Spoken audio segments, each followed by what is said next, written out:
Hello friend, welcome to you my YouTube channel. आज हम खिलजी वंश के बारे में पढ़ेंगे। अगर यह वीडियो आपके लिए हेल्पफुल रहे तो लाइक करना, सब्सक्राइब करना और शेयर करना। चलिए अब हम शुरुआत करते हैं खिलजी वंश के बारे में। जो गुलाम वंश का अंतिम शासक था कैमूर, उनकी हत्या करके जलालुद्दीन फिरोज खिलजी वंश की स्थापना करते हैं। यानी कि इन्होंने क्या किया, कैमूर का अंत करके और खिलजी वंश की स्थापना की थी। कब की थी? 1290 में। और जो खिलजी वंश रहा ना वो 1320 तक रहा था। अब देखिए फिरोज शाह खिलजी ने क्या किया कि इन्होंने जो अपना शासन किया था ना वो 1290 से लेके 1296 तक किया। अब इस समय में इन्होंने क्या किया कि इनकी दो बेटियां थी, मतलब इनकी दो बेटियां थी और उन दोनों बेटियों में क्या करता है कि एक बेटी की शादी तो वो उलुग खां से करा देता है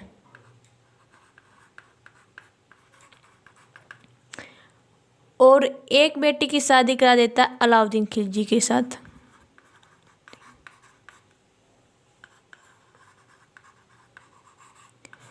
अब देखिए अलाउद्दीन खिलजी के साथ में इनकी शादी करा देता है। जो उलुग खान था ना वो चंगेज खान का पुत्र था और चंगेज खान के किससे संबंधित थे? एक मंगोल वंश से थे। और जो सबसे ज़्यादा जो चंगेज खान ने आक्रमण किया ना इल्तुतमिश के समय में किया था। और जो अलाउद्दीन खिलजी ना वो एक गुलाम भी था और दामाद और एक भतीजा, यानी एक भतीजा था और एक फिर बाद में ये दामाद बन गया। अब देखिए इसमें क्या होता है कि इनकी जो हत्या होती है वो कैसे होती है। ये हमारा भारत है। देखिए अब देखिए इसमें क्या होता है कि यहाँ पे दिल्ली है और दिल्ली का जो राजा है वो कौन है? जलालुद्दीन खिलजी। और यहाँ पे है कड़ा माणिकपुर, यहाँ पे कड़ा माणिकपुर। और जो यहाँ का जो राजा था या फिर यहाँ का जो सरदार था वो कौन था? अलाउद्दीन खिलजी।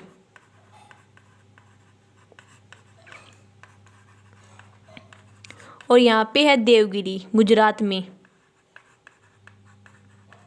अब देखिए देवगिरी यहाँ पे है और यहाँ का जो राजा था वो कौन था? रामचंद्र। यहाँ पे क्या करता है जो अलाउद्दीन खिलजी है वो देवगिरी पर आक्रमण करता है और देवगिरी से वो क्या करता है कि अच्छा धन लूटता है और इसके बाद में वापस से अपने यहाँ की जो क्षेत्र था इसमें आ जाता है। अब फिर क्या होता है कि ये बात जलालुद्दीन फिरोज शाह खिलजी को पता चलती है और वो क्या करते हैं, अलाउद्दीन खिलजी से मिलने के बारे में सोचते हैं। अब वो यहाँ से अपनी सेना को लेकर कड़ा माणिकपुर के लिए रवाना होते हैं। और यहाँ से जब अलाउद्दीन खिलजी को पता चलता है कि जो तुम्हारा ससुर है या फिर जो तुम्हारा मामा है वो सेना को लेकर आ रहा है और इस वजह से वो डर जाते हैं। वे सोचते हैं कि वो तुम्हें मारने के लिए आ रहा है। लेकिन बाद में क्या करते हैं, ये अलाउद्दीन खिलजी यहाँ से अपनी सेना को लेकर चले जाते हैं क्योंकि जो अलाउद्दीन ने है ना देवगिरी पर आक्रमण किया था वो जलालुद्दीन फिरोज शाह खिलजी की बिना सलाह लिए ही किया था, क्योंकि उन्होंने इससे सलाह नहीं ली और न ही उन्होंने ये बताया कि मुझे इतना धन प्राप्त हुआ। अब क्या करते हुए इस साइड से अपनी सेना को लेकर आते हैं और ये इस साइड से लेकर आते हैं और बीच में जो एक गंगा नदी है। अब दोनों आमने सामने थे। तभी अलाउद्दीन फिरोज शाह खिलजी क्या कहते हैं कि मैं है ना आपके हाथों मरने के बजाय मैं इस गंगा नदी में कूद कर अपनी जान दे दूंगा, यानी कि मैं अपनी इसमें गंगा में कूद जाऊंगा। लेकिन बाद में क्या करते हैं जलालुद्दीन फिरोज शाह खिलजी, आप क्यों कूदोगे? तो वे उन्हें कहते हैं कि आप मुझे मारने के लिए आए हो, नहीं, अगर आप मुझसे मिलने के लिए आते ना तो सेना लेकर नहीं आती। इस वजह से क्या करता है कि जलालुद्दीन फिरोज शाह खिलजी इस साइड नाव में आ जाते हैं और इस साइड से अलाउद्दीन खिलजी आ जाते हैं। और जब वे मिलते हैं यानी कि अब बातें करते हैं और गले लगते हैं, तब जब अलाउद्दीन फिरोज शाह खिलजी क्या करते हैं, खंजर निकालते हैं, उनकी पीठ में गोप देते हैं और जिससे उनकी मृत्यु हो जाती है। यानी कि 1206 में उनकी मृत्यु हो जाती है। जबकि जो एक पद्मावत फिल्म है इसमें क्या कहा कि जो एक मलिक काफूर था और उन्होंने क्या कहा कि जो जलालुद्दीन फिरोज शाह खिलजी ने उन्होंने उसको एक गिफ्ट के रूप में दिया था, अलाउद्दीन फिरोज शाह खिलजी को, मलिका काफूर। और कहते हैं कि ये वही काम करेगा जो आप कहोगे, यानी कि गुलाम के रूप में दिया था मलिक काफूर को। लेकिन क्या हुआ कि वो उन्होंने एक परीक्षा लेने के लिए सोचा और उन्होंने कहा कि आप मेरे मामा को या फिर जलालुद्दीन फिरोज शाह खिलजी को मार दो। आज तब मलिक काफूर ने उसको हत्या कर दी। लेकिन जबकि वास्तविक बात है जो यही है कि उन्होंने गंगा नदी में यानी कि आपस में मिलने के लिए आए थे और उन्होंने जो अलाउद्दीन खिलजी था इन्होंने पीठ में छुरा घोंप कर जलालुद्दीन फिरोज शाह खिलजी की हत्या कर दी थी। फिर ये क्या करते हैं कि दिल्ली में अपना साम्राज्य करने लग जाते हैं। और जब वे दिल्ली की तरफ जाते हैं ना, लूटा हुआ सारा धन लोगों में बंटवा देते हैं। यानी कि जो इन्होंने लूटा था धन वो दिल्ली में दिल्ली तक लोगों तक बांट दिया, ताकि लोग है ना आप विरोध न करें या फिर प्रजा जो विरोध न करे। अब जो इसका धन वो समाप्त हो गया। अब ये क्या करते हैं, फिर से यहाँ पे देवगिरी पर आक्रमण करते हैं। यहाँ की इस देवगिरी पर आक्रमण करते हैं। पहले तो इन्होंने लूट लिया था देवगिरी को, लेकिन बाद में देवगिरी पे फिर से आक्रमण करते हैं। उस टाइम पे जो राजा थे ना इसके करण थे, यानी कि देवगिरी के जब आक्रमण किया दूसरी बार, तब यहाँ के राजा करण थे। और इनकी जो पत्नी थी ना वो कमला देवी थी, और इनकी एक पुत्री का नाम था देवल देवी। यहाँ की जो राजा करण था इसकी पत्नी का नाम तो कमला देवी, और जो इनकी पत्नी बेटी का नाम था ना वो देवल देवी था।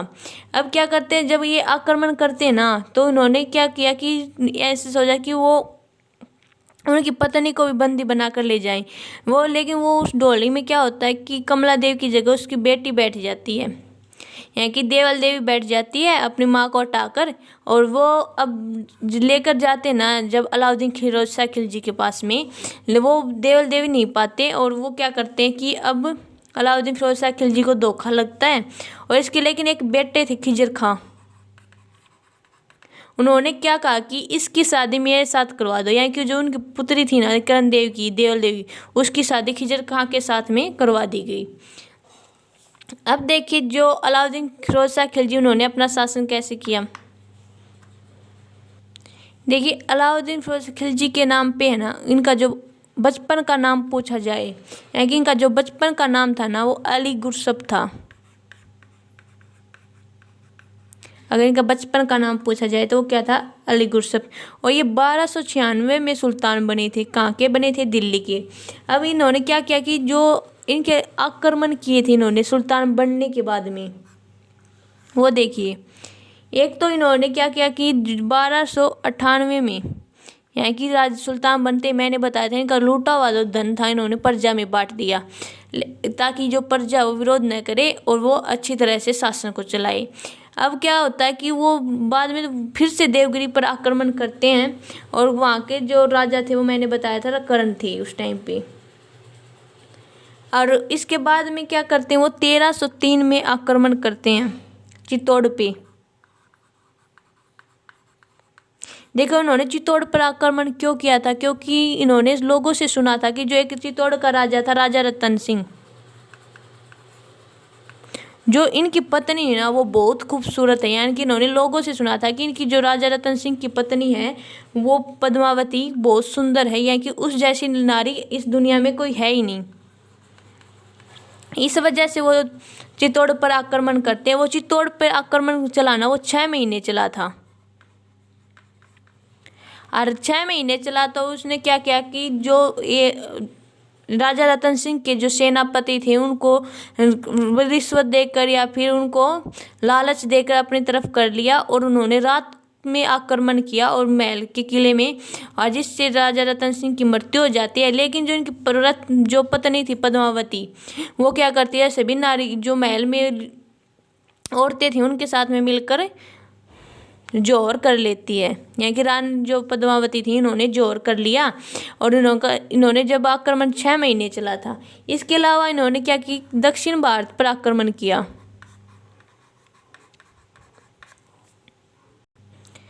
जो दक्षिण भारत पर तेलंगाना है वहाँ पर आक्रमण किया, और वहाँ का जो राजा था ना प्रताप रुद्र देव, यानी कि प्रताप रुद्र देव, इनके पास एक कोहिनूर हीरा था।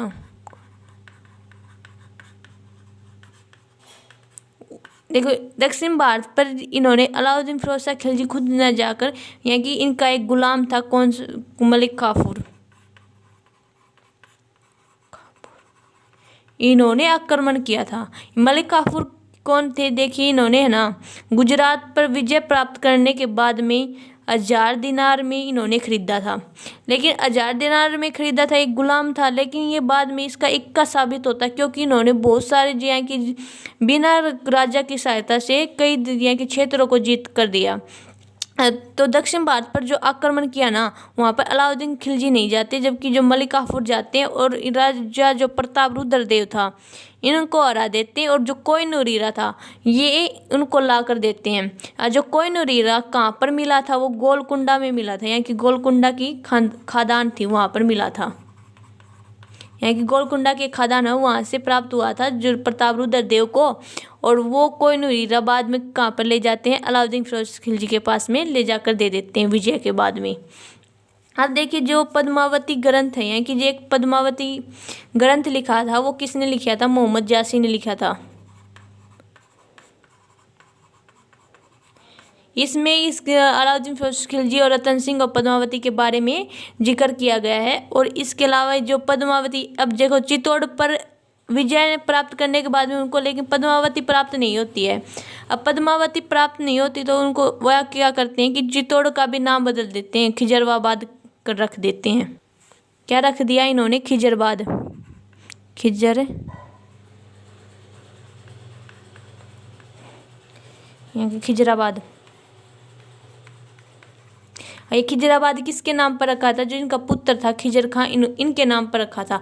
आज जो खिजर खां की जो शादी हुई थी देवलपति के साथ में हुई थी, देवल देव के साथ में हुई थी। इन दोनों की जो जिक्र मिलता है ना वो कहाँ पर मिलता है, इन दोनों के बारे में जो जानकारी मिलती है वो अमीर खुसरो एक राइटर थी, इन्होंने क्या किया कि इनके बारे में लिखा। यहाँ की खिजर खां और देवल देव के बारे में किसने लिखा था, अमीर खुसरो ने लिखा था।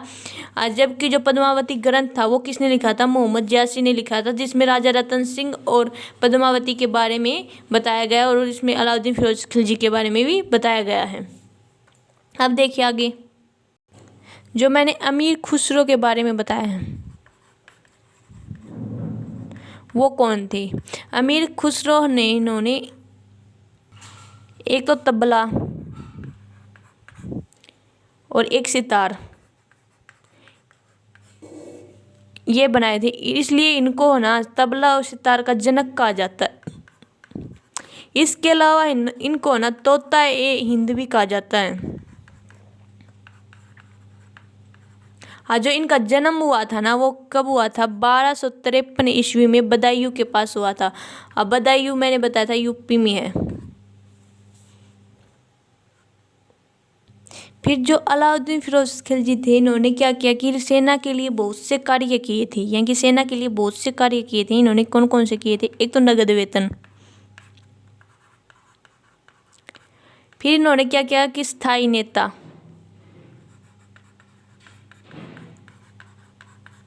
और एक दाग प्रथा। इन्होंने एक फिर भूराजस्व का किया था, यहाँ की भूराजस्व में इनको 1/2 हिस्सा देना पड़ता था यहाँ की जो किसान थे उन्होंने। देखिए नगद वेतन क्या करता था, यहाँ के ये सिपाहियों को हमेशा नगद वेतन देता था।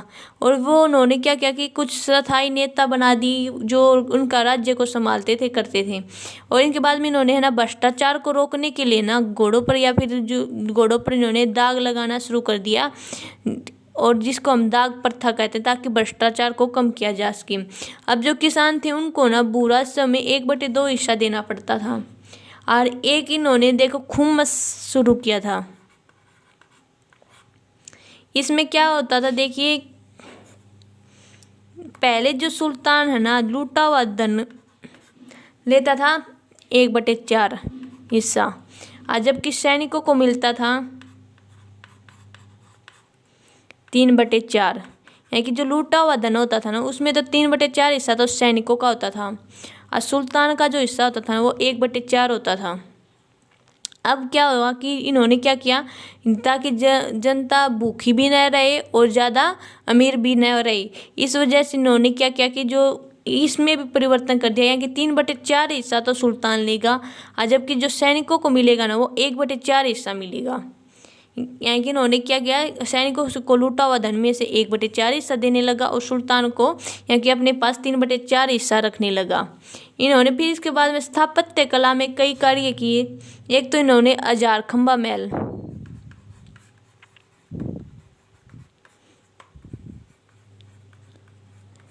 बनवाया। एक इन्होंने फिर जामे खाना मस्जिद बनवाई, और फिर एक लाई दरवाजा,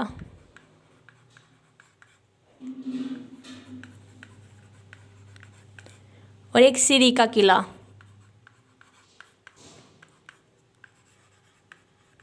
इन्होंने ये निर्माण करवाए। इसके बाद में क्या किया, इन्होंने एक बाजार नीति भी अपनाई। इन्होंने बाजार नीति देखी कैसे थी।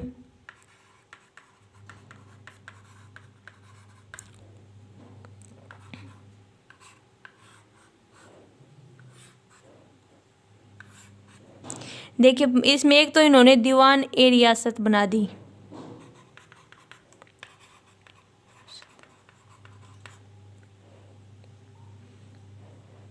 और एक इन्होंने फिर सेनाए सिराज बना दिया, सेनाए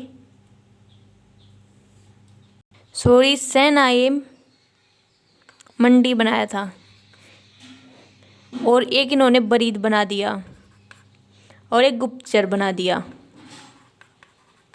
देखिए दीवान ए रियासत क्या करता था, रियासत का मालिक होता था, आज जबकि जो सेनाए मंडी क्या होता था कि जो बाजार का अधीक्षक होता था।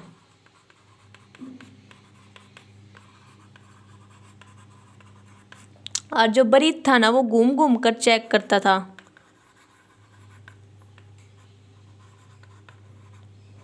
और जो गुप्तचर था ना वो इन सभी पर निगरानी रखता था।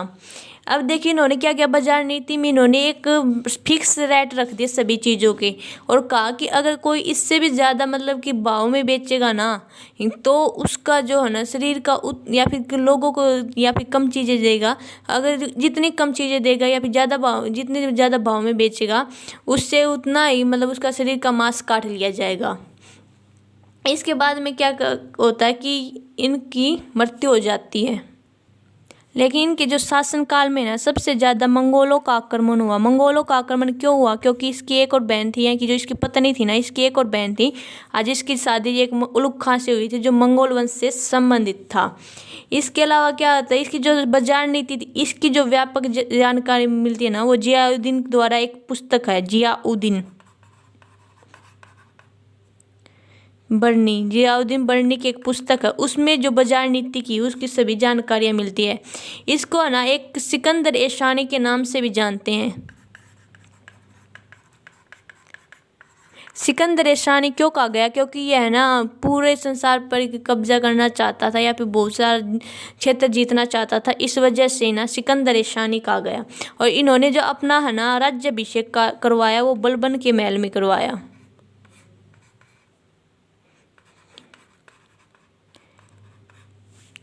अगर यह वीडियो आपके लिए हेल्पफुल रहे ना तो लाइक करना, सब्सक्राइब करना और शेयर करना।